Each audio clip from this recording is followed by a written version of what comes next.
વેપારીઓને કાપડની થેલીનો વિતરણ કરવામાં આવ્યો। સ્ટોરી રિપોર્ટ બાય કરણ વાઘેલા, ભુજ।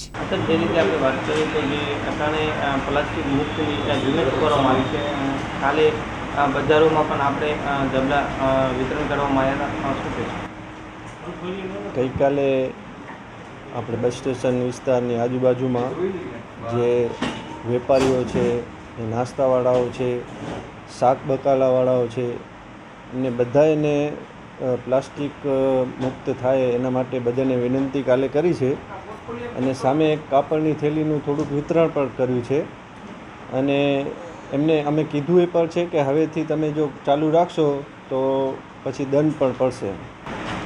કાલે તમે એને મૌખિક રજૂઆત કરી હતી કે કઈ રીતે તમે દેવા માટે ગયા હતા કે જબલા જે છે પ્લાસ્ટિકના બંધ કરો ને કાપડની? હા, ગઈકાલે અમે એમને એક રિક્વેસ્ટ પણ કરી આવ્યા છીએ કે હવેથી કાલથી બંધ કરી નાખજો અને નહીં કરો તો ચેકિંગ આવશે, અવારનવાર ચાલુ રહેશે ચેકિંગ અને દંડ પણ પડશે। અને અમે જે હોલસેલના વેપારીઓ છે ને એને પણ અમે એ જ રીતે દંડ કરવાના છીએ।